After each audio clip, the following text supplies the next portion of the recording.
السلام علیکم ورحمۃ اللہ وبرکاتہ۔ ناظرین، استقبال کرتے ہیں، ویلکم کرتے ہیں آپ کے اپنے ہی یوٹیوب چینل ارشاد اسٹوڈیو ٹی وی میں۔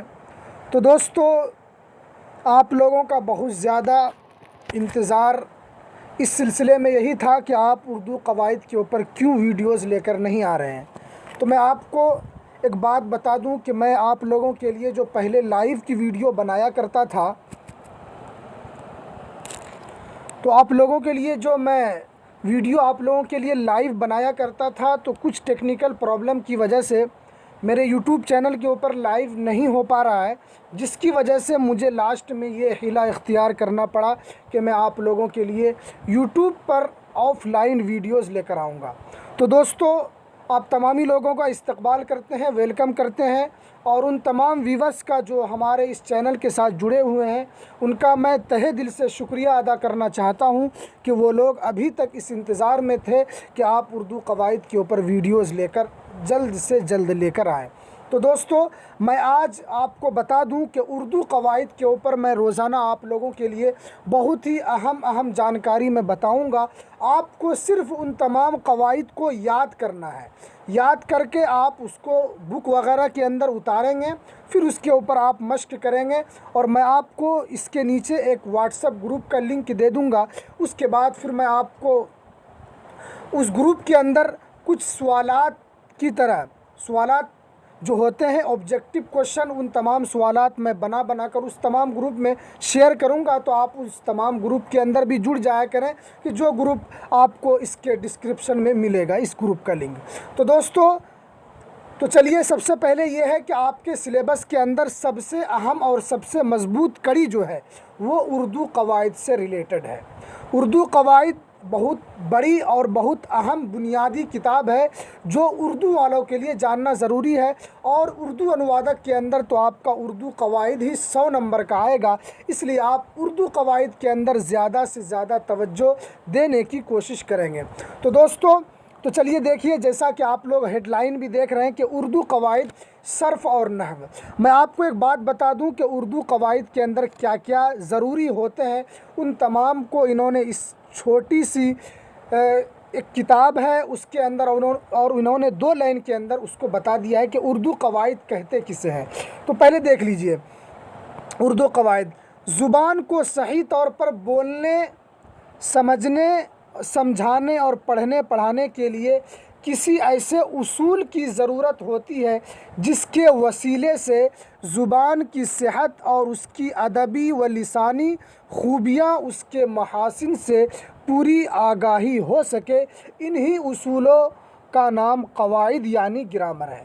انہوں نے صرف 2 لائن کے اندر ایک بات کہی ہے کہ اردو قواعد کسے کہتے ہیں۔ تو اردو قواعد یہ بنیادی جڑ ہوا کرتی ہے کسی بھی چیز کو سمجھنے کے لیے اردو سے ریلیٹڈ، ٹھیک ہے۔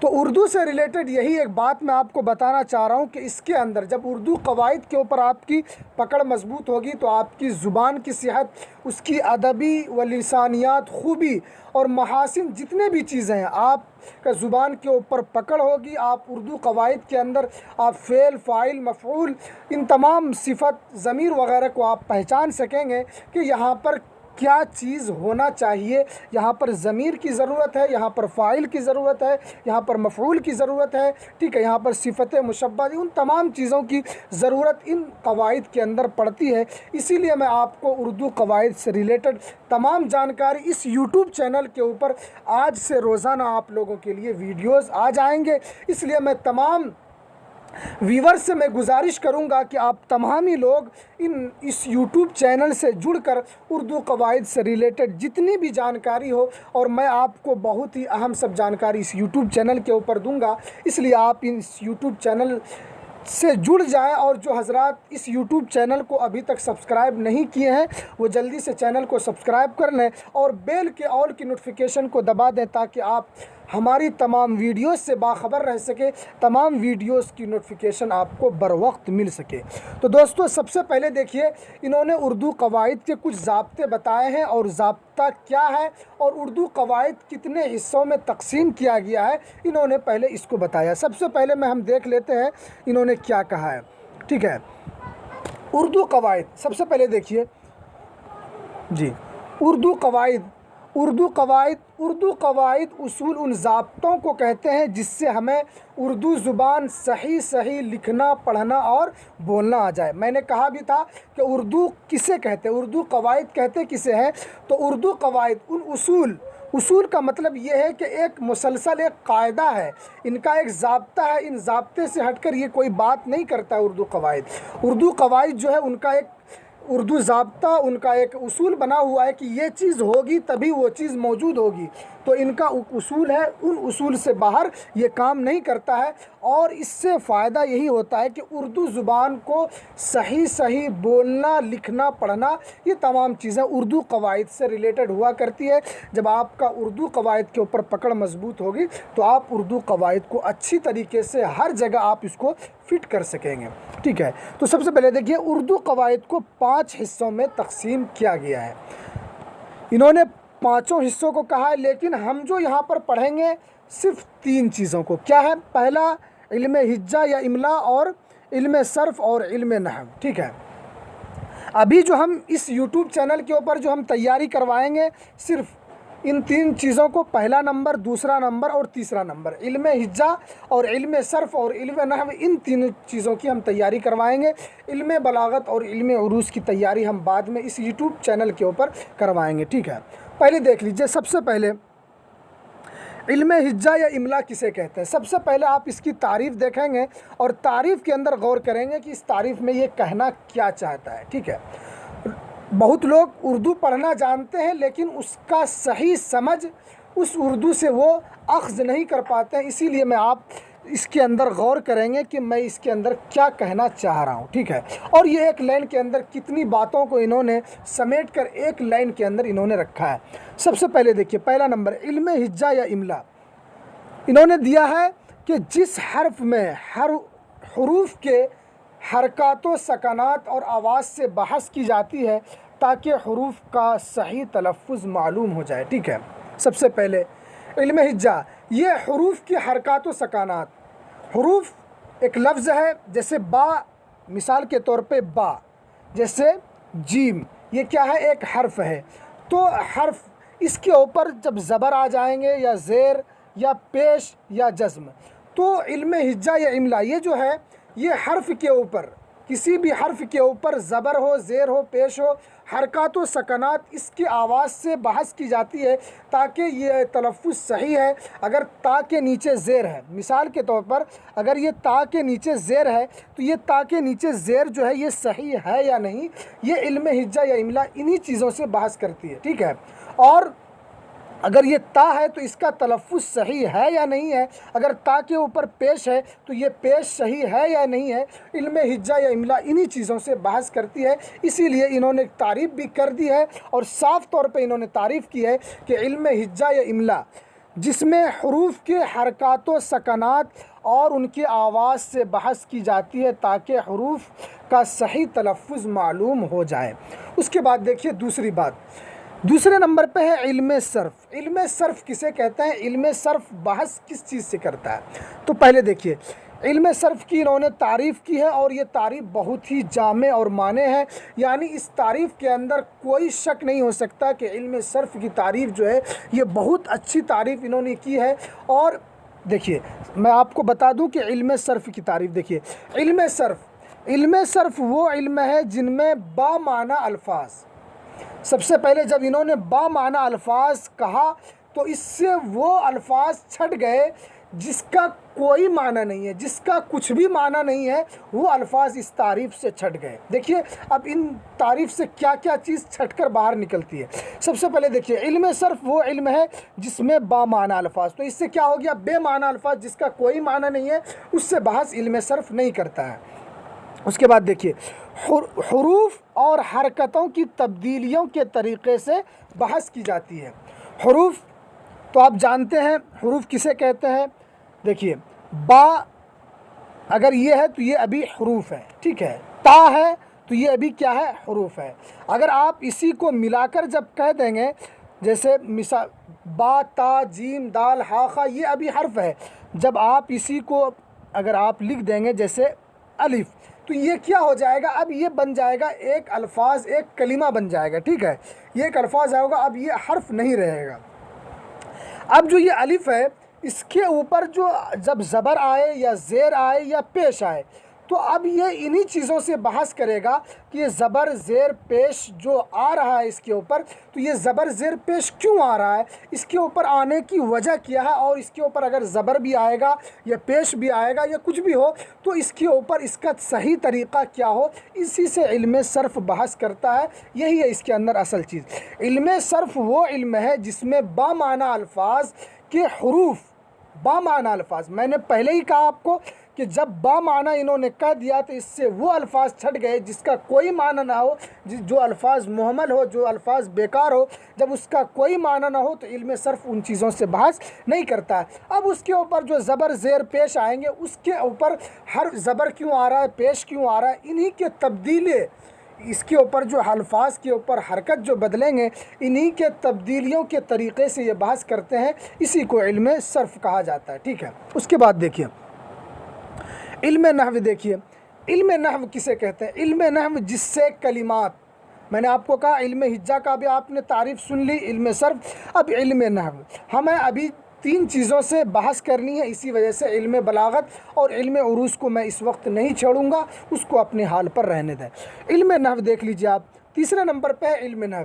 علم نحو کسے کہتے ہیں وہ آپ سمجھ لیں۔ علم صرف ایک مسلسل ایک الگ بحث ہے اور علم نحو جو ہے وہ ایک الگ بحث ہے۔ ایسا نہیں ہے کہ علم صرف جو ہے وہی علم نحو نہیں ہے، یہ بہت بڑی غلطی ہے کہ علم صرف جو ہے وہ ایک الگ مسلسل بحث ہے اور علم نحو جو ہے یہ ایک الگ بحث ہے، دونوں کے اندر کوئی میل نہیں ہے۔ وہ علم صرف جو ہے وہ الگ چیزوں سے بحث کرتا ہے، علم نحو جو ہے وہ یہ ایک الگ چیزوں سے بحث کرتا ہے، آپ اس کو سمجھیں۔ علم نحو جس سے کلمات، کیا ہے؟ جس سے کلمات یعنی جملوں کی ترکیب اور اس کا آپسی تعلق۔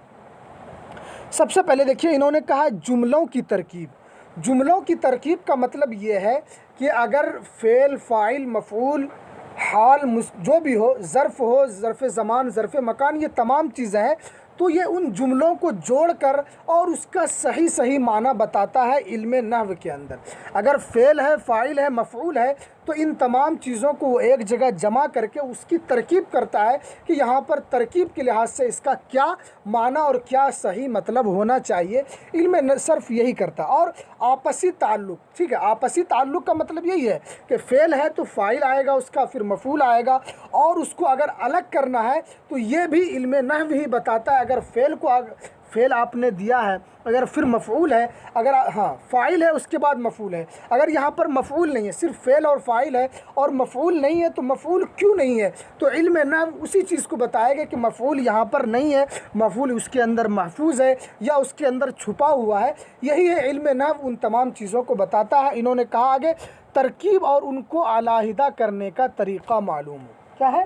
ترکیب کو علیحدہ کرنے کا طریقہ معلوم ہو، علم نحو انہی چیزوں سے بحث کرتا ہے، ٹھیک ہے۔ اس کے بعد دیکھ لیجئے یہ تین چیزیں سمجھ میں آ گئی ہے۔ اگر آپ کو سمجھ میں نہ آئے تو آپ مجھے کمنٹ کریں گے، پھر میں اس چیز کو سمجھاؤں گا۔ اس لیے اب یہاں سے جو آپ کو آگے بڑھنا ہے تو آپ کو سمجھ کر بڑھنا ہے، ٹھیک ہے، سمجھ کر، ایسا نہیں جو سمجھ میں نہ آئے آپ ہمیں کمنٹ کر کے بتائیں، انشاءاللہ اس کا سولوشن میں اگر ویڈیو میں نہیں بتاؤں گا تو میں آپ کو گروپ کے اندر بتا دیا کروں گا۔ اس لیے یہاں پر جتنا آپ کو سمجھ میں آئے اس کے بعد پھر ہمیں کمنٹ کریں، انشاءاللہ میں آپ کے کمنٹ کا ضرور رپلائی دوں گا۔ اس کے بعد دیکھیے ابھی علم بلاغت اور علم عروض ہے، اس کو ہم بعد میں چھیڑیں گے، ٹھیک ہے، ابھی اس پہ ہم بحث نہیں کریں گے، اس لیے کہ جو چیز میں سہایک اردو انوادک والوں کی تیاری کروا رہا ہوں، اس لیے اس کو میں پھر بعد میں اردو انوادک والے ہیں اس کے اندر پھر ہم بعد میں بحث کریں گے۔